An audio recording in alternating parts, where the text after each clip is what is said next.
মুন্সিগঞ্জে শিশু রামিসার কবর জিয়ারত করেছে তার পরিবারের সদস্যরা। এ সময় তারা দ্রুত আসামিদের সর্বোচ্চ শাস্তির দাবি জানান। রামিসার বাবা আব্দুল হান্নান মোল্লা বলেন, প্রধানমন্ত্রী তারেক রহমান রামিসার হত্যাকারীদের সর্বোচ্চ শাস্তি দেওয়ার আশ্বাস দিয়েছেন। শুক্রবার দুপুরে কবর জিয়ারত শেষে এসব কথা বলেন তিনি। এ সময় মুন্সিগঞ্জে 1 আসনের সংসদ সদস্য সহ বিভিন্ন উপজেলা বিএনপির অঙ্গ সংগঠনের নেতাকর্মীরা উপস্থিত ছিলেন।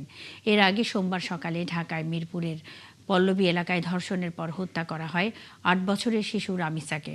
বুধবার রাতে মধ্য শিয়ালদি গ্রামের মোল্লাবাড়ির পারিবারিক কবরস্থানে মরদেহ দাফন করা হয়েছে। এ ঘটনায় আসামি সোহেল ও তার স্ত্রী স্বপ্না আক্তারকে গ্রেপ্তার করা হয়। প্রধানমন্ত্রী আমাকে সর্বোচ্চ আশ্বাস দিয়েছেন যত দ্রুততা সম্ভব, এবং এই আইনের সর্বোচ্চ যে শাস্তি আছে সেই শাস্তি যেন প্রয়োগ করা হয়, যেমন প্রয়োগ করবার সমস্ত যে আইন কানুনগুলি আছে যত দ্রুততার সাথে শেষ করা যায় তার জন্য মাননীয় প্রধানমন্ত্রী আইনমন্ত্রীকে ওখানেই দাঁড়িয়ে উনি নির্দেশ দিয়েছেন। রামিসা ধর্ষণ ও হত্যায় অভিযুক্ত সোহেল রানা নিজের এলাকায়ও ছিল ত্রাস। গ্রামের নিরীহ মানুষকে নানাভাবে নির্যাতন করত, বসাত জুয়ার আসর, নদীতে চুরি করে অবৈধ জাল দিয়ে মাছ ধরত। তার ভয়ে এখনও মুখ খুলতে সাহস পায় না এলাকার অনেকেই। বুলবুল আহমেদের প্রতিবেদন, ছবি তুলেছেন নাসিম আলী। পল্লবীতে শিশু রামিসা হত্যাকাণ্ডে গ্রেপ্তার সোহেল রানা নিজ এলাকাতেও ছিলেন সন্ত্রাসের গডফাদার। দিনে দুপুরে নির্মাণাধীন ব্রিজের মালামাল তুলে নিয়ে যাওয়া, আত্রাই নদীর স্রোত বাধা দিয়ে মাছ ধরা এবং নিরীহ মানুষকে নির্যাতন করা ছিল তার নিত্যদিনের কাজ। শুধু তাই নয়, মাদক নেয়া, জুয়া খেলা ছিল তার নেশা। ব্রিজের জিনিসপাতি আমার সাল গাংসুতি করেছিল, সেই ওই কালীনগরের মানুষ এনে ওই ঠুছিল। 4 বছর হচ্ছে কোনো যোগাযোগ নেই, ফোনে কোথাও বলেনি একদিনও। আমি যে একটা সওয়াল, আমার খরচপাতিও দেয় না, আমি স্কুলে পড়ি, আমার খরচপাতি কিছুই দেয় না। আমার ছেলে আজ থেকে 5 বছর হলে ঋণপাতি করে আমার খালাকে চলে গেছে ঢাকা। রামিসার হত্যা ও ধর্ষণের খবর জানার পর তার নিজ গ্রাম নাটোরের সিংড়ার মহেশচন্দ্রপুর ও আশপাশের এলাকায়ও ক্ষোভ ছড়িয়ে পড়েছে। সামাজিক যোগাযোগ মাধ্যম ও বিভিন্ন গণমাধ্যমে তার ছবি প্রকাশের পর হতবাক এলাকাবাসী। এরকম যেন এত বড় অপরাধ যেন কখনোই যেন আর না হয় বাংলাদেশে, যাতে সবাই এর বিচার দেখে সবাই যেন মুগ্ধ হয়, যেন সবাই ভয় পায়। এটা যে গুরুতর অপরাধ করছে বা এটা খুব খারাপ কাজ, আর যেটা আইনের যে ব্যবস্থা হয় আইনগত ব্যবস্থা আমরা চাই যে আইনগত ব্যবস্থা হয়। সে যে অপরাধ করছে, আমরা চাই যে এরকম জঘন্যতম অপরাধ, এরকম নির্মম ঘটনার জন্য বাংলাদেশের কোথাও না হয়। এলাকাবাসী তো বটেই, সোহেলের পরিবারের সদস্যরাও রামিসা ধর্ষণ ও হত্যাকাণ্ডের দ্রুত বিচার চান। বুলবুল আহমেদ, 71, নাটোর। রামিসার ঘাতকের কোনো রাজনৈতিক পরিচয় থাকলেও রায় কার্যকরে বাধা হবে না বলে জানিয়েছেন বিএনপি চেয়ারম্যানের উপদেষ্টা সুপ্রিম কোর্ট আইনজীবী সমিতির সভাপতি ব্যারিস্টার AM মাহবুবউদ্দিন খোকন। শুক্রবার নোয়াখালীর সোনাইমুড়ি পৌরসভার 4,500 পরিবারের মাঝে VJF-এর চাল ও হুইলচেয়ার বিতরণ অনুষ্ঠানে তিনি একথা বলেন। আরও বলেন, দেশের মানুষ এসব জঘন্যতম ঘটনার সুষ্ঠু বিচার দেখতে চায়। এমনকি ক্ষতিগ্রস্ত পরিবারও কোনো অর্থ বা অন্য কিছু চায় না, তারা শুধু ন্যায় বিচার দেখতে চায়। তিনি নিজে সুপ্রিম কোর্টে বারের সভাপতি হিসেবে রামিসা হত্যার বিচার সুষ্ঠু ও ন্যায়ভাবে হওয়ার জন্য নজরদারিতে রাখবেন বলেও জানান। আদালতে স্বীকারোক্তিমূলক জবানবন্দি দিয়েছে চট্টগ্রামের বাকলিয়ায় 4 বছরের শিশু ধর্ষণে অভিযুক্ত মনির হোসেন। এর আগে অভিযুক্ত ব্যক্তির বিরুদ্ধে মামলা করে শিশুটির বাবা। নির্যাতিত শিশুটিকে চট্টগ্রাম মেডিকেলের ওয়ান স্টপ ক্রাইসিস সেন্টারে চিকিৎসা দেওয়া হচ্ছে। চিকিৎসকরা বলছেন সে সুস্থ আছে এবং DNA পরীক্ষার জন্য তার সোয়াব ঢাকায় পাঠানো হয়েছে। রাজীব বড়ুয়ার প্রতিবেদন। বৃহস্পতিবার বিকেলে চট্টগ্রাম নগরের বাকলিয়ার চেয়ারম্যানঘাটা এলাকায় বিসমিল্লা ভবনের সিঁড়িঘরে 4 বছরের এক শিশুকে কান্নারত অবস্থায় দেখতে পান এলাকার লোকজন। শিশুকে ধর্ষণের অভিযোগ ওঠে। পরে পরিবারের সদস্যরা তাকে দ্রুত হাসপাতালে নিয়ে যান। শিশুর নানি জানান, ডেকোরেটর কর্মী মনিরকে চিহ্নিত করা গেছে। শিশু বাচ্চা, 3.5 বছরের বাচ্চা, এটা কত বলতে পারে না এটার দোষ কি, এটা কি দোষ করছে, কোন শত্রু আছে এটার সাথে, তো ওর কিসের শত্রু? সকালে এলাকার লোকজন জানান, এই নির্মম নির্যাতনের উচিত বিচার তারা চান। ঠিকঠাক বিচার না পাওয়ার শঙ্কায় বৃহস্পতিবার রাতে লোকজন বেশি উত্তেজিত ছিল। তবে পুলিশের উপর হামলা এবং গাড়িতে আগুন দেওয়ার সঙ্গে এলাকার লোকজন জড়িত ছিল না। এসব নাশকতা করেছে এলাকার বাইরের কিছু লোক। রাষ্ট্রীয়ভাবে বিচারটা পাচ্ছে না, ওই জন্য জনগণ চাচ্ছে যে আইন হাতে তুলে নিতে। যেমন গতকালকে তো অনেক ঘটনা হয়ে গেল। এলাকার মানুষ গতকালকে থেকে খুব ক্ষোভ, তারা চাইছে যে পুলিশের কাছে না দিয়ে তারা নিজেই বিচার করুক। 3 মাস পরে ওনাকে ফাঁসি দিয়ে দেবো, পুলিশে কালকে এই কথা বলছে। আমরা বলছি না, আমাদের হাতে তুলে দেওয়া হবে না, আমাদের হাতে তুলে দেবো, আমরা জনগণের আমরাই শাস্তি দেবো ওনাকে। এদিকে চট্টগ্রাম মেডিকেলের পরিচালক ব্রিগেডিয়ার জেনারেল তসলিম উদ্দিন জানান, নির্যাতিত শিশুর ডিএনএ পাঠানো হয়েছে ঢাকায়। তার চিকিৎসা চলছে চট্টগ্রাম মেডিকেলের ওয়ান স্টপ ক্রাইসিস সেন্টারে। সে বর্তমানে সুস্থ আছে। এটা খেলাধুলা করতেছে, সকালবেলা নাস্তা করেছে, তার কোনো বাইরে এক্সটার্নাল কোনো নেই, ইনজুরি নেই, মেয়েটা পুরোপুরি সুস্থ আছে বলা যায়। তার খাওয়া দাওয়া সব কিছু নাম। চট্টগ্রাম মহানগর পুলিশের অতিরিক্ত কমিশনার হোসাইন মোহাম্মদ কবির ভূঁইয়া জানান, মামলা দায়েরের পর তদন্ত শুরু হয়েছে। তারা চেষ্টা করছেন দ্রুত জড়িতদের আইনের আওতায় আনার। ফাঁসিতে তো কার্যক্রম, এটা আদালতের কাজ। আমার কাজ হলো যে এটা এভিডেন্স কালেক্ট করা, তদন্ত রিপোর্ট সূক্ষ্মভাবে এবং সাবমিট করা। এখানে মেডিকেল রিপোর্ট লাগবে, আমার এখানে ফরেন্সিক রিপোর্ট, এই সব কিছু দিয়ে আমার আদালতে আমি চার্জশিট দাখিল করবো এবং উইদিন শর্ট টাইমে 7 দিনের মধ্যে আমি এই মামলার কার্যক্রম সমাপ্ত করতে চাই। বৃহস্পতিবার রাতে শিশু ধর্ষণের অভিযোগ জানাজানি হওয়ার পর অভিযুক্ত ব্যক্তিকে আটক করতে বাকলিয়া থানা পুলিশ ঘটনাস্থলে গেলে বিক্ষুব্ধ জনতা পুলিশের গাড়ি ঘিরে দীর্ঘ সময় ধরে চলে ধাওয়া পাল্টা ধাওয়া। সংঘর্ষে পুলিশ, বিক্ষোভকারী ও সাংবাদিক সহ বেশ কয়েকজন আহত হন। রাজীব বড়ুয়া, ৭১, চট্টগ্রাম। গাইবান্ধার পলাশবাড়িতে কোটি টাকার সরকারি গাছ মাত্র ৩৩ লাখে বিক্রি দেখিয়ে অর্থ আত্মসাতের অভিযোগ উঠেছে ইউপি চেয়ারম্যানের নামে। প্রাথমিক তদন্তে উঠে আসে ভুয়া প্রতিষ্ঠানের নামে টেন্ডার করে প্রায় ৮০০ গাছ কেটে ফেলা হয়। তবে অভিযুক্ত চেয়ারম্যানের দাবি যথাযথ প্রক্রিয়ায় গাছ বিক্রি করা হয়। পাপুল সরকারের পাঠানো তথ্য ও ছবিতে প্রতিবেদন। গাইবান্ধার পলাশবাড়ি উপজেলার কিশোরকারী ইউনিয়নের সগুনা জামে মসজিদ থেকে মেঘার মোড় পর্যন্ত সড়কের 2 পাশে প্রায় 850 গাছ ছিল। সেগুলোই সম্প্রতি বিতর্কিত টেন্ডারের মাধ্যমে কেটে ফেলার অভিযোগ উঠেছে। মামা ভাগ্নে সমবায় সমিতির নামে টেন্ডার আবেদন ও চুক্তি সম্পন্ন দেখালেও উপজেলার সমবায় সমিতির কর্মকর্তারা জানান, এই নামে কোনো সমিতি তাদের নিবন্ধনে নেই। সমিতির বৈধতা যাচাই না করে গাছের মূল্য নির্ধারণ ও নিলামে কমিটি করে দেন তৎকালীন 2 মেয়াদের 2 উপজেলা নির্বাহী অফিসার কামরুল হাসান ও জগৎবন্ধু মণ্ডল। নিলাম কমিটির সদস্যরাও এখন কিছুই বলতে চান না। আসলে সমিতিটি অফিস ঘর সহ কোনো সদস্য কাউকেই খুঁজে পায়নি, অস্তিত্ববিহীন একটা সমিতি। সমবায় সমিতিতে আমি সদস্য না। যদি এরকম হয়ে থাকে তাহলে তদন্ত সাপেক্ষে আমরা কঠোর ব্যবস্থা নেব। ৭১ টিভির অনুসন্ধানে দেখা যায়, কিশোরকারী ইউনিয়ন পরিষদ ও মামা ভাগ্নে সমবায় সমিতির মধ্যে 2006 সালের চুক্তিপত্র দেখানো হয়। অথচ গাইবান্ধা ট্রেজারি অফিস বলছে 100 টাকার স্ট্যাম্পটি 2023 সালে আর 50 টাকার স্ট্যাম্প বিক্রি হয়েছে 2022 সালে। জেলা প্রশাসক জানান, এই বিষয়ে তদন্ত চলছে। অভিযোগ প্রমাণিত হলে কঠোর ব্যবস্থা নেওয়া হবে। আরও বেশ কিছু কোয়েরি আছে, এই কোয়েরিগুলো আমরা চেয়েছি। এগুলো আসার পরে আমরা অবশ্যই এ বিষয়ে যদি দোষী সাব্যস্ত হয় আমরা কঠোর ব্যবস্থা নেব। চেয়ারম্যান আবু বকর সিদ্দিকের দাবি, সরকারি কর্মকর্তাদের জানিয়ে টেন্ডারের মাধ্যমে বিক্রি করা হয় এসব গাছ। বিভাগীয় ফরেস্টার, জেলা ফরেস্টার, টিওনো সাহেব কমিটি করে দিছে। আমরা এটি কমিটি যে কয়েকজন সদস্যের নাম বললাম তারা আছে, আমরা দিয়ে তার পেপার পত্রিকা যেটা দেওয়া নাকি দিয়ে আমরা টেন্ডার করে ডাক দিয়েছি, সর্বোচ্চ যাই দরদাতা তাই হলো তার কাজ দিয়ে দিয়েছি। এদিকে এ বিষয়ে বক্তব্য জানতে গেলে ৭১ টেলিভিশনের সাংবাদিক পাপুল সরকারের উপর হামলা করেন মামা ভাগ্নে নামের ভুয়া সমবায় সমিতির সভাপতি আতিয়ার রহমান। পিন্টু হাজং, ৭১। আশুলিয়ায় মহাসড়কে চলছে উন্নয়ন কর্মযজ্ঞ, আর এই কাজ ঘিরে মানুষের ভোগান্তি এখন চরমে। বিশেষ করে উড়াল সড়কের কাজ ঘিরে বাড়ছে ভোগান্তি। এখনই দীর্ঘ সময় যানজটে পড়ছে মানুষ, প্রতিদিনই দুর্ঘটনা বাড়ছে। তাই এবারের ঈদযাত্রায় বাড়তি ভোগান্তির আতঙ্কে আছেন সড়কটি ব্যবহারকারীরা। জাহিদুল ইসলাম অনিকের তথ্য ছবিতে প্রতিবেদন। আশুলিয়ার নবীনগর চন্দ্রা সড়কের শ্রীপুর থেকে বাইপাইল হয়ে রাজধানীর এয়ারপোর্ট পর্যন্ত তৈরি হচ্ছে ঢাকা আশুলিয়া এলিভেটেড এক্সপ্রেসওয়ে। এই নির্মাণ শেষ হলে ফল পাবে সড়ক ব্যবহারকারীরা। তবে ফল পাওয়ার আগেই বাইপাইল থেকে আবদুল্লাপুর সড়কটি ভারী যানবাহন চলাচলের অনুপযোগী হয়ে পড়েছে। 4 লেনের সড়কটি ছোট হয়ে 2 লেনে পরিণত হয়েছে, আর এতে চন্দ্রা নবীনগর সড়কে দুই দিকে যানবাহনের চাপ বেড়েছে বহুগুণ। বিশেষ করে বাইপাল থেকে ঢাকা ইপিজেড পর্যন্ত প্রায় 2 কিলোমিটার সড়ক পার হতে সময় লাগছে 2 থেকে 3 ঘন্টা। ঈদ যাত্রায় যা 5 থেকে 7 ঘন্টা হওয়ার সংখ্যা রয়েছে।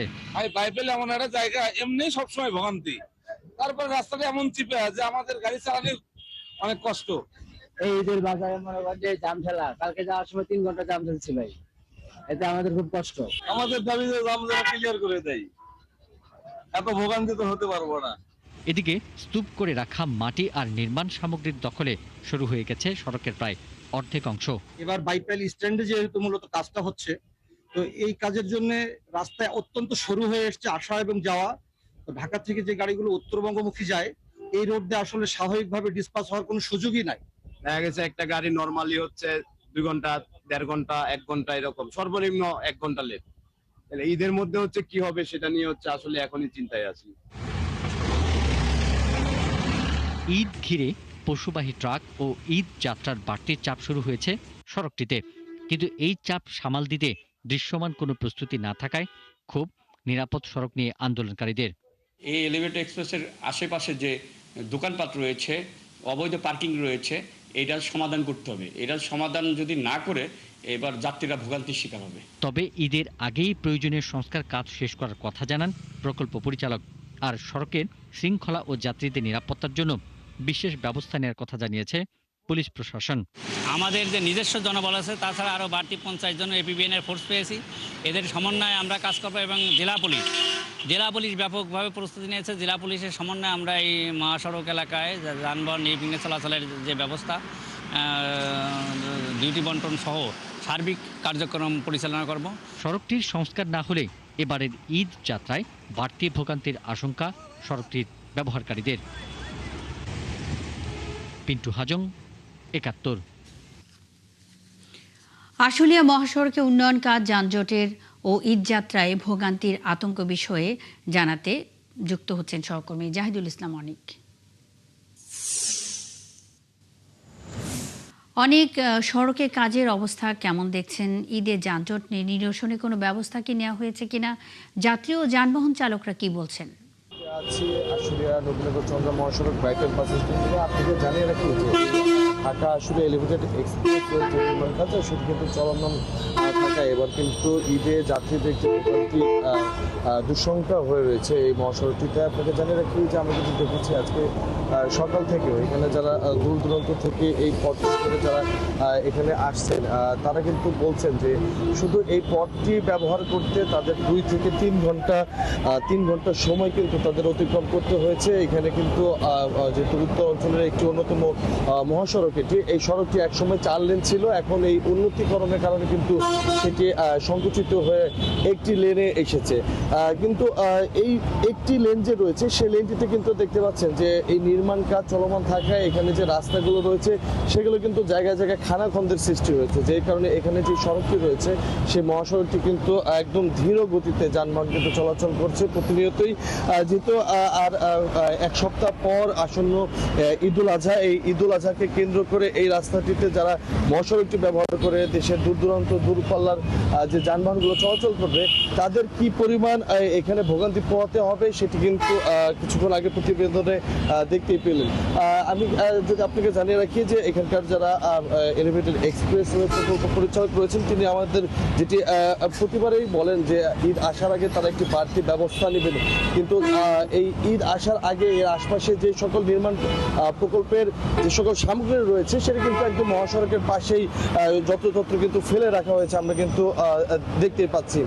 তাছাড়া নিরাপত্তার বিষয়টি যদি আমি আপনাকে জানিয়ে রাখি মনে, আমি কিন্তু এখানকার যিনি ঢাকা জেলা পুলিশের দায়িত্বে রয়েছেন তার সাথে কথা বলেছি। তিনি যেমনটি জানিয়েছেন এবার কিন্তু পুলিশের পাশাপাশি জেলা পুলিশ এবং অতিরিক্ত পুলিশ এবং গোয়েন্দা পুলিশও কিন্তু এই রাস্তাটিতে অবস্থান করবে। তারা কিন্তু প্রতিনিয়ত যে সকল উত্তরাঞ্চল থেকে আগত যে গরুর ট্রাকগুলো রয়েছে এবং যারা এবার ঈদে নারীর টানে বাড়ি ফিরবেন তাদের নিরাপত্তার ক্ষেত্রে কিন্তু তারা এখানে সব ধরনের প্রস্তুতি কিন্তু নিয়ে রেখেছে।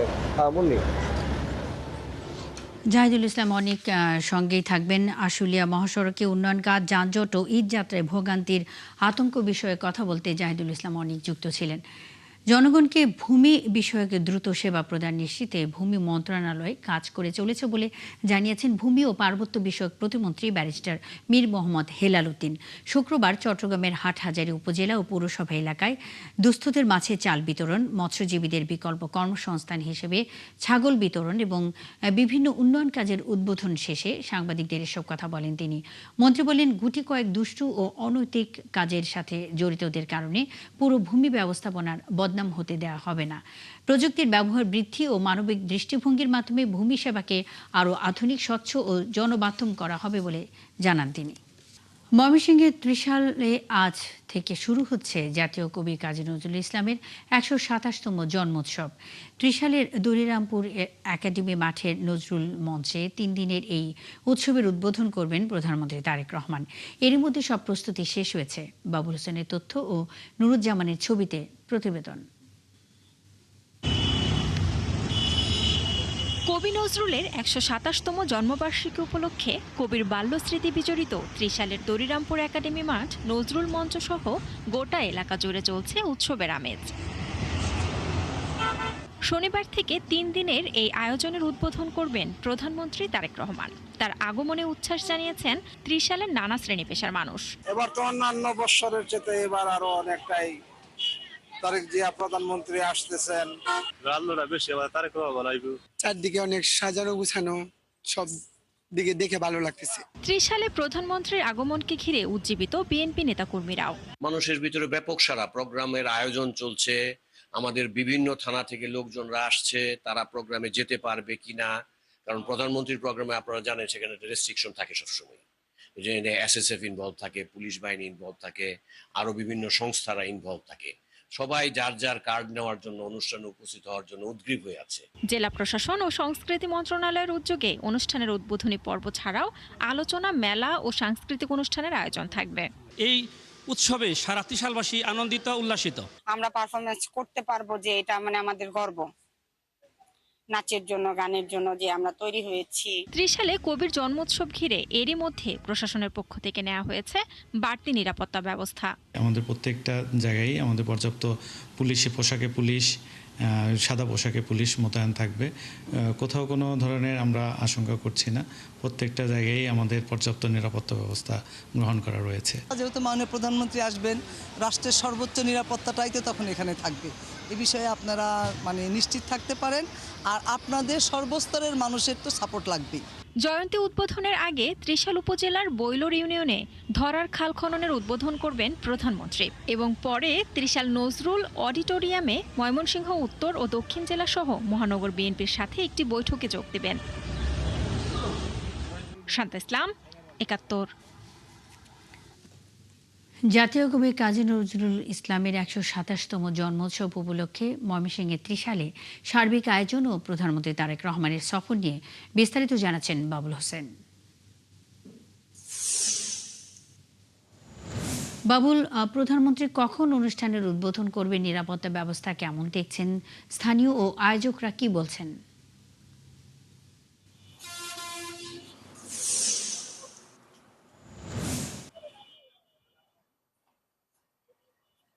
মুন্নি, আমি রয়েছি ত্রিশাল নজরুল জন্মজয়ন্তীর 3 দিন ব্যাপী যে উৎসব হবে সেই দরিরামপুর একাডেমির ঠিক মাঠের সামনেই। প্রধানমন্ত্রী বিকেল 3:30টায় এই অনুষ্ঠান স্থলে যোগ দিয়ে এই 3 দিন ব্যাপী এই উৎসবের উদ্বোধন, মেলা এবং বই মেলা যেটি রয়েছে সেই আয়োজনেরও তিনি উদ্বোধন করার কথা। তো এর আগে বেলা 12:30টার দিকে বৈলোর এলাকা যে ধরার খাল একটি পুনন খনন, সেই পুনন খনন কাজে তিনি উদ্বোধন করবেন। এই খালটি শহীদ রাষ্ট্রপতি জিয়াউর রহমান এর আগে উদ্বোধন করেছিলেন, খনন করেছিলেন। সেটি এরপর তিনি এটি আজকে খাল খনন করবেন। এরপরে বিকেল 5:30টা নজরুল একাডেমি মাঠের যে পাশে নজরুল অডিটোরিয়াম রয়েছে সেখানে ময়মনসিংহ জেলা বিএনপি, উত্তর দক্ষিণ এবং মহানগর বিএনপি নেতাকর্মীদের সঙ্গে তিনি একটি বৈঠক করবেন।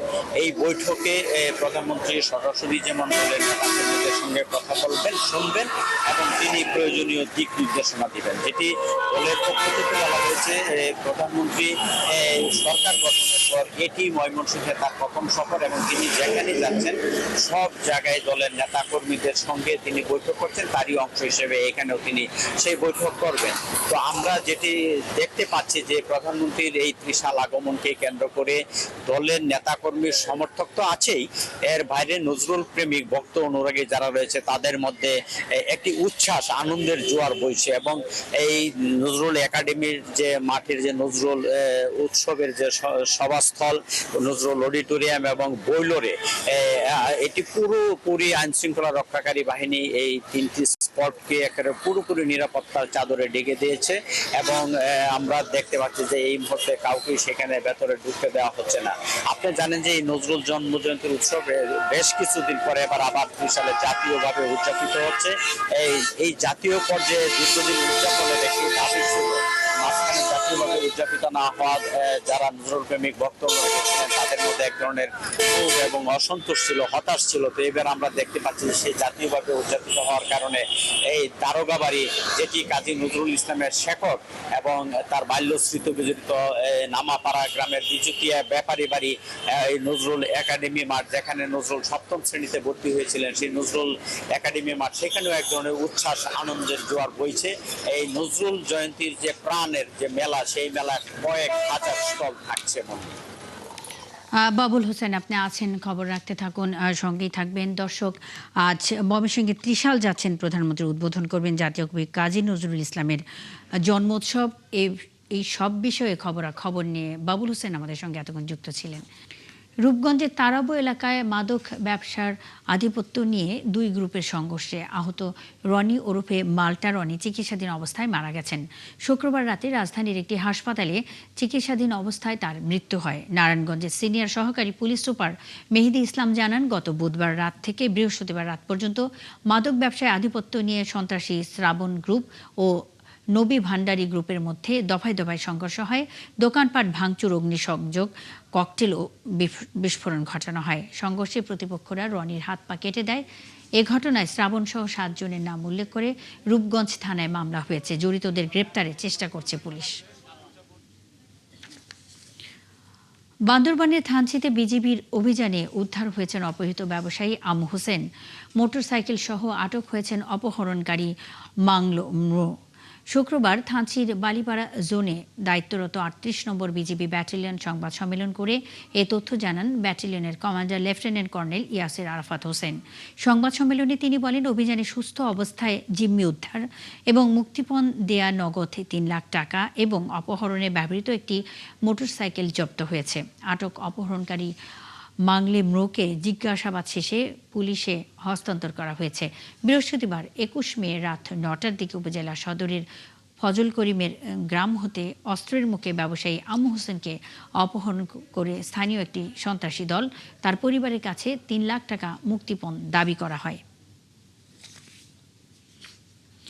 চাঁদার দাবিতে নির্মাণাধীন পাবনা মেডিকেল কলেজ প্রকল্পের কাজে বাধা প্রদান সহ প্রকল্প সংশ্লিষ্ট কর্মকর্তা কর্মচারীদের মারপিটের ঘটনায় অভিযুক্ত 3 জনকে আটক করেছে ডিবি পুলিশ। আটককৃতরা হল মামলার প্রধান আসামি মাসুদ সহ তার 2 সহযোগী সজল আহমেদ ও নকশাল ইসলাম। পাবনা জেলা পুলিশ সুপার সুফি উল্লাহ জানান, 19 মে মঙ্গলবার এই 3 জন নির্মাণাধীন মেডিকেল কলেজ প্রকল্প এলাকায় প্রকাশ্যে দেশি অস্ত্রশস্ত্র নিয়ে কাজে বাধা প্রদান সহ 20 লক্ষ টাকার চাঁদার দাবি করে। এই সময় ঠিকাদারি প্রতিষ্ঠান সাজিন কনস্ট্রাকশনের দায়িত্বরত ম্যানেজার রাকিবুর রহমান সহ শ্রমিকরা এগিয়ে আসলে তাদেরকে বেধড়ক মারধর করা হয়। 20 মে ম্যানেজার রাকিবুল বাদী হয়ে ঘটনার সাথে সম্পৃক্তদের নাম উল্লেখ করে স্থানীয় থানাতে লিখিত অভিযোগ দায়ের করেন। নতুন প্রজন্মদের বইমুখ করতে চান প্রধানমন্ত্রী, বলেছেন বিদ্যুৎ, জ্বালানি ও খনিজ সম্পদ মন্ত্রণালয়ের প্রতিমন্ত্রী অনিন্দ্য ইসলাম অমিত। শুক্রবার যশোর ইনস্টিটিউট পাবলিক লাইব্রেরির প্রাঙ্গণে 3 দিনের মেলার উদ্বোধনকালে কথা বলেন তিনি। প্রতিমন্ত্রী বলেন, মানুষকে পাঠাগারমুখী করার জন্য প্রধানমন্ত্রীর নির্দেশনা রয়েছে, তাই তিনি বিশ্ব সাহিত্য কেন্দ্রের আবু সাইদ স্যারের সাথে কয়েক দফা বৈঠক করেছেন। কিভাবে শিক্ষার্থীদের স্কুল থেকেই বই পড়ার পড়ার আগ্রহ তৈরি করা যায় সেই পরিকল্পনা বা উদ্যোগ নিচ্ছে সরকার। পাবলিক লাইব্রেরি উন্নয়নে সরকার ৭৮ লাখ টাকা বরাদ্দ দিয়েছেন বলেও জানান তিনি। জেলা প্রশাসনের আয়োজনে বই মেলা চলবে ২৪ মে পর্যন্ত। প্রতিদিন সকাল ১১টা থেকে রাত ৮টা পর্যন্ত বই প্রদর্শনী ও বিক্রয় চলবে। মেলায় কবিতা আবৃত্তি, বই পড়া প্রতিযোগিতা এবং সাংস্কৃতিক অনুষ্ঠানের আয়োজন রাখা হয়েছে। প্রধানমন্ত্রী তারেক রহমান আমাদের সন্তানদেরকে, শিক্ষার্থীদেরকে বইমুখ করতে চান। তাই তিনি বিশ্ব সাহিত্য কেন্দ্রের অধ্যাপক আবু সাইদ স্যারের সাথে কয়েক দফা বৈঠক করেছেন কিভাবে বই পড়ার অভ্যাসটা আবারও স্কুল থেকে আবার শুরু করা যায়। তারই ধারাবাহিকতায় তিনি যশোর পাবলিক লাইব্রেরি পরিদর্শনে এসেছিলেন। এই যশোর পাবলিক লাইব্রেরির ঐতিহ্য সম্পর্কে জেনেছেন, গৌরব গাথা সম্পর্কে জেনেছেন। এই প্রতিষ্ঠানের রেয়ার কালেকশন, দুর্লভ সংগ্রহ তিনি স্বচক্ষে প্রত্যক্ষ করেছেন। ব্রাহ্মণবাড়িয়ায় প্রতি বছর বাড়ছে মৌসুমি ফল কাঁঠালের বাগান। চাষিরা জানান আবহাওয়া অনুকূলে থাকায় এবার কাঁঠালের বাম্পার ফলন হয়েছে। কৃষি বিভাগ বলছে চলতি মৌসুমে জেলায় প্রায় ১১,৭০৫ মেট্রিক টন কাঁঠাল উৎপাদন হবে, যার বাজার মূল্য প্রায় ২২ কোটি টাকা। জালালউদ্দিন রুমির তথ্য ও ছবিতে প্রতিবেদন। ব্রাহ্মণবাড়িয়ায় প্রতি বছর বাড়ছে কাঁঠালের বাগান। জেলার সীমান্তবর্তী বিজয়নগর, কসবা ও আখাউড়া উপজেলার রাস্তার ধার আর অনাবাদি জমিতে সারি সারি কাঁঠাল গাছ। চাষিরা বলছেন কাঁঠাল গাছে তেমন পরিচর্যার দরকার হয় না। আবহাওয়া অনুকূলে থাকায় এবার কাঁঠালের বাম্পার ফলন হয়েছে। প্রতিটা গাছে কাঁঠাল ৩০০, ৪০০, ৫০০ এরকম। আর কাঁঠাল সেরকম যে পরিচর্যা লাগে না। ফসল ভালো, এরপরে আছে আমার ২০-৩০টা গাছ। এরই মধ্যে পাইকাররা ৪.৫ থেকে ৫,০০০ টাকা দরে ১০০ কাঁঠাল কিনছেন। কুমিল্লা, হবিগঞ্জ, কিশোরগঞ্জ সহ দেশের বিভিন্ন জেলায় যাচ্ছে এখানকার কাঁঠাল। আমরা কিনতেছি ৪,০০০ কিনতেছি, ৫,০০০ কিনতেছি, কোন ৬,০০০ টাকা দর কিনা আছে। আগুল বৃষ্টি পড়ার কারণে আমাদের এবছর কাঁঠাল অনেক সাইজে বড় হয়েছে এবং কাঁঠাল খুব সুন্দর এবং সুস্বাদু মিষ্টি। কৃষি বিভাগের কর্মকর্তারা বলেন চলতি মৌসুমে জেলায় প্রায় ১১,৭০৫ মেট্রিক টন কাঁঠাল উৎপাদন হবে, যার বাজার মূল্য প্রায় ২২ কোটি টাকা। চাষিদের দেশি জাতের পাশাপাশি উন্নত জাতের কাঁঠাল বাগান করার পরামর্শ ও প্রশিক্ষণ দেয়া হচ্ছে বলেও জানান তারা। কাঁঠাল চাষিদেরকে ধরে রাখার জন্য এবং উৎসাহ করার জন্য আমরা ১২ মাসি জাতের কাঁঠাল আমরা সম্প্রসারণ করছি। বিশেষ করে বাড়ি ৫ জাতের কাঁঠাল এবং বাড়ি ৬ জাতের কাঁঠাল, এটা আমরা কৃষক পর্যায়ে কৃষকদেরকে দিচ্ছি আমাদের কৃষি সম্প্রসারণ অধিদপ্তরের পক্ষ থেকে। এগুলা যেন চাষ করে ১২ মাস কাঁঠালের চাহিদা পূরণ করা যায়। রোগ ও পোকামাকড়ের তেমন আমরা সমস্যা দেখিনি, যার কারণে আমাদের যে কাঁঠাল আমরা যেভাবে আশা করতেছি ইনশাল্লাহ আমাদের সেই সম্ভাবনা আমাদের অর্জিত হবে। জেলায় ৯৯২ হেক্টর জমিতে কাঁঠাল বাগান রয়েছে। বিজয়নগর উপজেলার সিঙ্গারবিল ইউনিয়নে রয়েছে ২০ হেক্টর জমিতে। নূর তাজমিন নীর, ৭১। জামালপুর থেকে যাত্রা শুরু করেছে ক্যাটল স্পেশাল ট্রেন। শুক্রবার বিকেলে ও সন্ধ্যায় ইসলামপুর রেল স্টেশন থেকে ২৫টি বগিতে গরু বোঝাই ট্রেন ঢাকায় গেছে। আজ সন্ধ্যায় ঢাকার উদ্দেশ্যে আরেক দফা ছাড়বে গরু বোঝাই ট্রেন। কোরবানির ঈদ সামনে কম পরিবহন খরচে ক্যাটল ট্রেন যাত্রা শুরু করায় খুশি খামারিরা। বাড়তি লাভের আশা করছেন তারা। আনসারি সুমনের তথ্য ও ছবিতে প্রতিবেদন। শুক্রবার বিকাল জামালপুর ইসলামপুর রেল স্টেশন থেকে ছেড়েছে ট্রেন। সন্ধ্যায়ও আরেকটি ট্রেন ছেড়ে যায়। প্রতিটি ট্রেনে থাকছে ২৫টি বগি। প্রতি বগিতে থাকছে কোরবানির পশু। এক একটি বগিতে ১৬টি গরু পরিবহন করা যাবে। প্রতি বগির ভাড়া পড়বে ৮,০০০ টাকা। শনিবারেও ছাড়বে একটি ট্রেন। কম ভাড়ায় নিরাপদ আর যানজটমুক্ত উপায়ে ঢাকায় গরু নিতে পেরে খুশি খামারিরা। বলছেন রাজধানীতে ভালো দামে গরু বিক্রি করা যায়। টাকা নিয়ে যাচ্ছি, টাকা দাম চাহিদা বেশি, এই জন্য টাকা নিয়ে যাচ্ছি। ২০০ টাকা বেশি পাবো, এই আশায় আমরা ঢাকা শহর চলে যাই। এই লেগে ট্রেন দিছে, ট্রেনে যাই আমরা, বাসে বাসে যাই না। আর টাকা যদি গরু নিয়ে যাই, আমরা ১৬টা গরু গেলে ২৫০০ টাকা ভাড়া নেয়। আর একটা এলে গরু নিয়ে গেলে আমরা ৮,০০০ টাকা ভাড়া নেয়। গরু নেওয়ার জন্য ট্রেন দিছে মাত্র তিনটা বগি দিয়ে, তিনটা ট্রেন দিয়ে আমাদের হয় না। যদি ৬টা ৭টা গরু ট্রেন দিত তাহলে আমাদের ভালো হতো। ইসলামপুরের স্টেশন মাস্টার জানান কোরবানির পশু ব্যবসায়ীদের রেলওয়ের পক্ষ থেকে সব ধরনের সহযোগিতা করা হবে। এবার অন্যান্য পশুর তুলনায় এবার আমাদের চাহিদা আরো বেশি এবং সেই তুলনায় আমাদের গাড়ি সম্পদের কারণে পুরোপুরি চাহিদা দিতে পারি নাই। ইনশাল্লাহ আমরা চেষ্টা করবো আগামী বছর তাদের মানে পুরো চাহিদা অনুযায়ী গাড়ি দেওয়ার ব্যবস্থা করা যায় কিনা এটা আমি চেষ্টা করবো। জেলা প্রাণী সম্পদ বিভাগের হিসাব মতে কোরবানির ঈদ সামনে রেখে জামালপুরের প্রায় 12,184টি ছোট বড় খামারে 1,07,065টি কোরবানির পশু প্রস্তুত করা হয়েছে। হাসান আহমেদ, ৭১। একটি কিংবা দুটি গরু লালন পালন করে কোরবানিতে ভালো দাম পাওয়ার আশা করছেন মানিকগঞ্জের প্রান্তিক খামারিরা। আর পুরোপুরি দেশীয় পদ্ধতিতে গরু মোটা তাজা করার মূল দায়িত্ব পালন করছেন নারীরা। খামারে চলছে শেষ মুহূর্তের ব্যবস্থা। রনি মিয়ার ক্যামেরায় মনিরুল ইসলাম মিহিরের প্রতিবেদন। কোরবানিকে ঘিরে মানিকগঞ্জে ছোট, মাঝারি ও বড় খামারিরা এখন ব্যস্ত গরু লালন পালনে। এদের মধ্যে প্রান্তিক খামারির সংখ্যাই বেশি। জেলার কৃষক পরিবারের প্রায় প্রতি বাড়িতে রয়েছে ছোট ছোট খামার, যেখানে কোরবানিতে বিক্রির জন্য একটি কিংবা 2-3টি গরু পালন করা হয়। আর এগুলো যত্নে কাজ করেন বাড়ির নারী সদস্যরা। খামারিরা জানান, গরু পালনে কোনো প্রকার রাসায়নিক দ্রব্য কিংবা কীটনাশক জাতীয় ঔষধ ব্যবহার করা হয় না, তাই এগুলোর চাহিদা বেশি। গত বছর 2টা পালছি, এবছর একটা। আজ কয়েক বছর ধরে আমি পালি, এটা 2টা পালি। 2-3টা করে প্রতি বছর পালন করি। গতবার তো লাভবান হতে পারিনি। আমরা শুধু প্রাকৃতিক ঘাস, বোনা ঘাস এগুলো খাওয়াই আমরা লালন পালন করি। তবে খামারিরা বলছেন, খাদ্যের দাম বাড়ায় এবার পশুপালনে খরচও বেড়েছে। এছাড়া প্রাণী সম্পদ কার্যালয় থেকে কোনো ধরনের পরামর্শ কিংবা সহযোগিতা না পাওয়ার অভিযোগও করেন তারা। প্রাণী সম্পদ অফিস থেকে আমাদের কোনো লোকজন আইসে আমাদের কোনো উপদেশও দেয় না, বা বলে না যে এইভাবে গরুরে খাওয়াইতে হইব, এই সমস্যা হলে এই চিকিৎসা দিতে হইব। তারা খোঁজ খবরও নেয় না। আমরা এই গ্রাম্য ভাবে এলাকার পশু ডাক্তার যারা আছে এদের কাছ থেকে ওই টুটকা চিকিৎসা নিয়ে থাকি। প্রাণী সম্পদ কর্মকর্তারা বলছেন, দ্রুত ও নিরাপদ উপায়ে পশু বেড়ে ওঠার ব্যাপারে খামারিদের সব ধরনের সহযোগিতা করা হচ্ছে। কেউ যদি আপনাকে বলে থাকে যে আমাদের কাছে যায় নাই, তাহলে সেটা সঠিক না। কারণটা হচ্ছে যে আমরা কিন্তু প্রত্যেকের বাড়ি গিয়েছি, যার জন্য কিন্তু আমরা 6,38,200 অ্যানিমেলকে আমরা ভ্যাকসিন প্রদান করতে পেরেছি। মানিকগঞ্জে ছোট বড় মিলিয়ে 9,669টি খামার রয়েছে। আর এবছর কোরবানির জন্য প্রস্তুত করা হয়েছে 99,711টি পশু। মনিরুল ইসলাম মিহির, ৭১, মানিকগঞ্জ।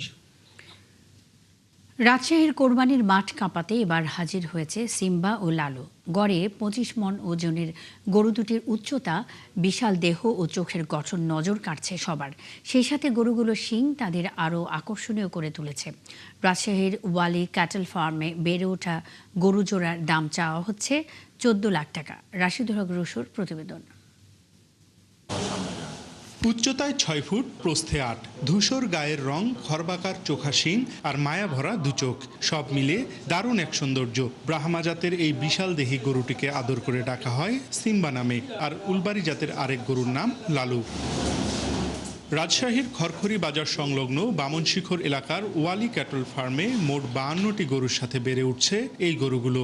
আমার সবচেয়ে ভালো গরু আছে, বাহামা আছে 2টা, বেচার মতো বড় সাইজ, আর উলবাড়ির একটা ষাঁড় আছে, আর সাইওয়াল আছে 900 কেজি, সাইওয়াল আছে 6টার মতো।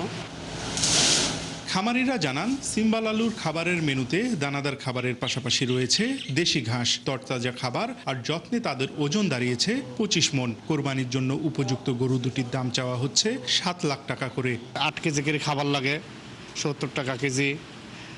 তারপরে বুট টুট আছে, এগুলাতে আপনার 80-90 টাকা কেজি পড়ে, তাতে প্রায় 700 থেকে 750 টাকা খরচ। এদিকে সীমান্তে নজরদারি জোরদার হওয়ায় ভারতীয় গরুর প্রবেশ কমেছে, তাই স্থানীয় খামারিরা আবারও উৎসাহ ফিরে পেয়েছেন। বড় গরু উৎপাদনে আগ্রহ বাড়ছে, বললেন প্রাণী সম্পদ কর্মকর্তা। ভারত থেকে যেন পশু না আসে সেই ব্যবস্থা করা হয়েছে, এবং এইবারও আমাদের মাননীয় মন্ত্রী মহোদয় যেটা ঘোষণা দিয়েছে যে ভারতের সংলগ্ন যেসব আমাদের হাট বসে সেগুলো যেন এবার না বসে, তাহলে হয়তো বা আমাদের ভারতীয় গরুকে আমদানি করার জন্য উৎসাহিত হবে না। জেলা প্রাণী সম্পদ দপ্তরের তথ্য অনুযায়ী রাজশাহীতে এবার কোরবানিযোগ্য পশুর সংখ্যা 4,63,000। বিপরীতে সম্ভাব্য চাহিদা ধরা হয়েছে 3,71,000। সে হিসেবে জেলায় চাহিদার তুলনায় প্রায় 92,000 পশু বেশি রয়েছে। রাশিদুল হক রুশো, ৭১, রাজশাহী। দর্শক, চলছে দেশ চোখ সরাসরি সংবাদ অনুষ্ঠান দেখতে চোখ রাখুন ৭১-এর ফেসবুক পেজ এবং সাবস্ক্রাইব করুন ৭১-এর ইউটিউব চ্যানেল। থাকুন ৭১-এর সাথেই।